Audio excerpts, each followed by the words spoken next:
হাসরের ময়দানে যখন আমাকে তোলা হবে, তখন আল্লাহ জিজ্ঞেস করবে, হে বান্দা, তুমি কি নিয়ে আমার দরবারে এসেছ? তখন আমি আমার আল্লাহকে বলবো, হে আল্লাহ, আমি কিছু আমল নিয়ে আপনার দরবারে আসতে পারি নাই, কিন্তু এর আমলের চেয়ে বড় একটা আমল হচ্ছে আমি হযরত মুহাম্মদ সাল্লাল্লাহু আলাইহি সাল্লামের উম্মত ছিলাম।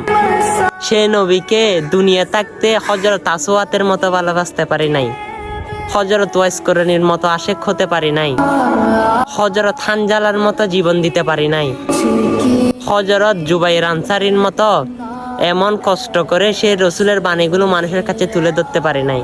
কিন্তু একটাই আমল ছিল, তার উম্মত হয়ে আমি দুনিয়াতে এসেছিলাম, সে উম্মত হয়ে আজকে হাসরের ময়দানে আমি দাঁড়িয়েছিলাম।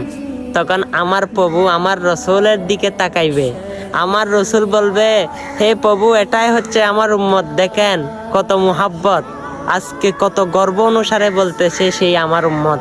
ইয়া প্রভু, আজকের দিনে আপনি তাকে মাফ করে দেন না।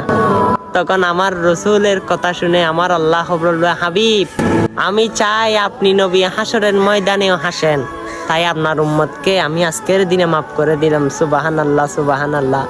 অবশ্যই জানি না সে সৌভাগ্য হয় কিনা, অবশ্যই সে রসুলের কিছুই না পারেন, শূন্যস্তা ধরে রাখেন, সে রসুল দেখবেন, এই কাহিনাটাও দেখবেন আপনার সাথে ঘুরে যাবে, সে কাহিনাটাও আপনার সামনে উপস্থাপন হবে। আমার রসুলকে দেখে দেখে আপনি দেখবেন জান্নাতের ফেরদৌসে ঢুকতে পারবেন। অবশ্যই কাহিনীটা ভালো লেগে থাকলে ভিডিওটা সকল মুসলমানের কাছে কষ্ট না হলে শেয়ার করে দেন, আর যদি বেশি মনে না চাই ভিডিওটা এড়িয়ে যাবেন।